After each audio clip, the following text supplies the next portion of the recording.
You might know that it is incredibly difficult to make it as a music producer in this business. So in this video I'm going to tell you open and honest how the business is like and what I'm trying to accomplish.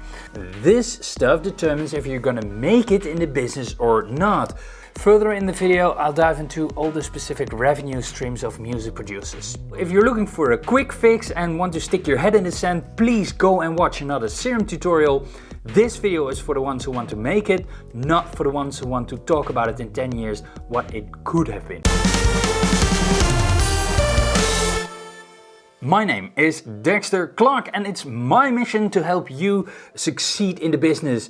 If you're new to the channel, make sure you subscribe and hit the bell. You asked for videos about the business side of music production on my community tab here on YouTube.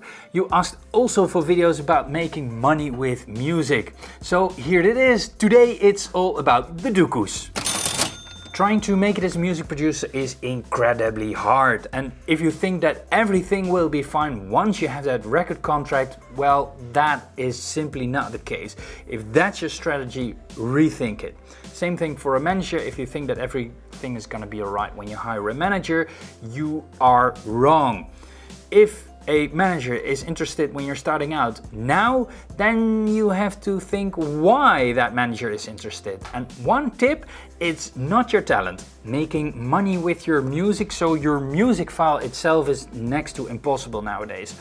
When I look at Spotify Play pays less than half a cent.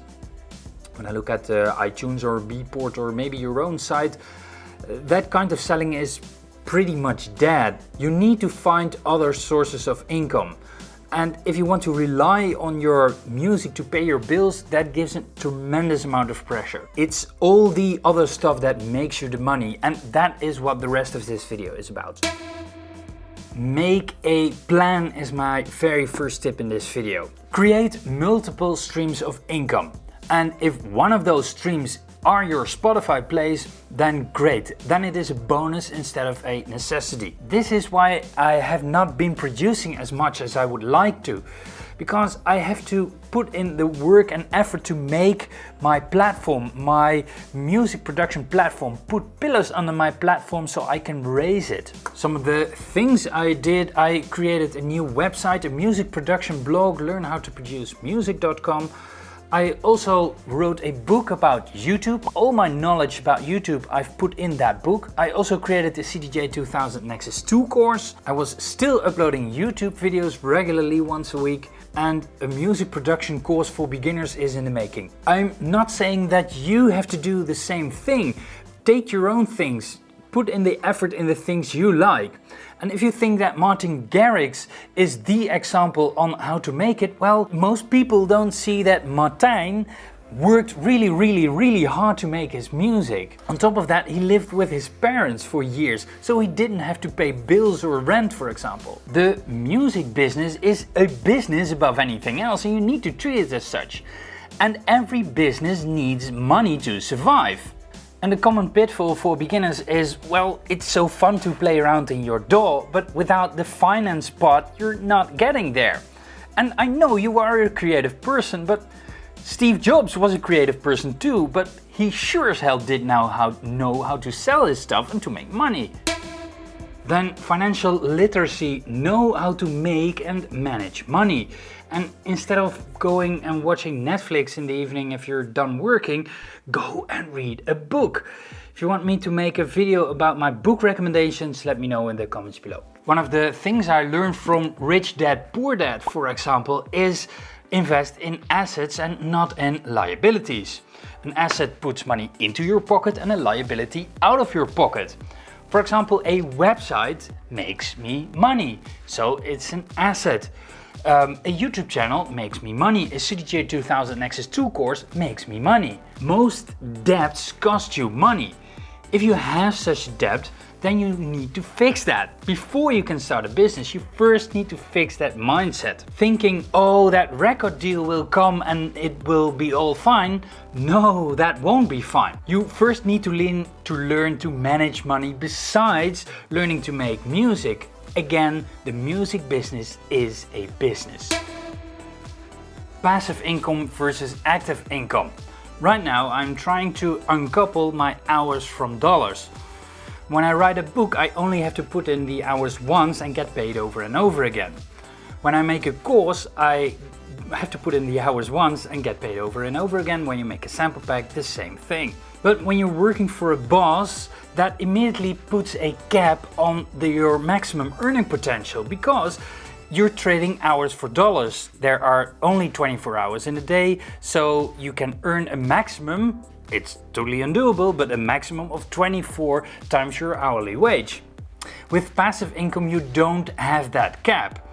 In fact, for every asset you invest in, that makes you more money because it builds up in a month. Every asset is another revenue stream. Remember, I talked about multiple revenue streams? What most people underestimate is that building an asset takes time, and most people are just plain too lazy or have too little confidence in themselves that they can pull it off. This makes me think of a comment that I got a couple of weeks ago. Someone made fun of me for having shitty monitor speakers but having a website. When we're talking about assets and liabilities, investing in new monitor speakers, better monitor speakers, that takes money out of my pocket, and to be honest, it doesn't make me make music better or faster. But having a website is an asset because it puts money in my pocket. Okay, these are the basics. Now let's take a look at specific ways for music producers to make money. Let's start with the obvious one, selling and streaming your music via Spotify, SoundCloud, Beatport or your own site. Again, don't rely on that as your only source of income. The second source of income is ghost producing or ghost producing shares. It depends a little bit on your contract. Some ghost producing contracts only allow for one payment, others share the royalties. Which automatically brings us to the royalties and the sync deals. Royalties, for example, if someone wants to remix your song, you can get a little share of the revenue of that new song. But also sync deals can be very, very lucrative. Writing songs for video games or movies or for ads, for example, can be very lucrative. Using your brand, your famousness. For example, showing up at an event, a speaking gig, or lending your face to an ad campaign on television or Facebook or something. Then, starting your own record label. You get paid 50% of all the music that others produce and you sit on your ass. Most record labels don't do anything to promote music. Why do you think that there are so many small independent record labels? It's like flies to honey. Which brings me to another point. From the view of the music producer, why do you want to share your revenue of 50% with a company that does nothing for you when you can release the music yourself via Blender, for example? Then selling sample packs. Downloading sample packs can be completely automated, so you don't have to look after every single order. But in order to sell them, you need to have some kind of platform so people know you and want to download your sample pack. Then selling courses online. Yes, the same as with sample packs, it can be completely automated. Okay, it takes a tremendous amount of time to make a course, but you also have to have, the same as with sample packs, have a platform to promote it. One advantage with courses though, there are multiple courses sites on the internet that offer the possibility for everyone to upload their courses to the site and get paid by the amount of views on that course. And of course the DJ gigs itself. The money is in the DJ gigs.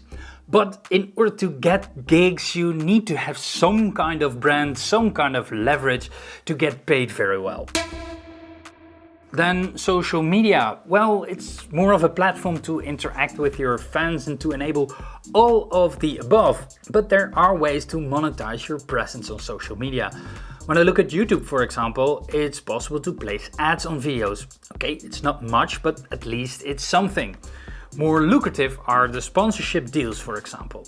I talk about more on how to make money on YouTube in my book, What Big Tubers Don't Tell You. The link is in the description. If you like the video, share it on social media. If you have a question, let me know in the comments below.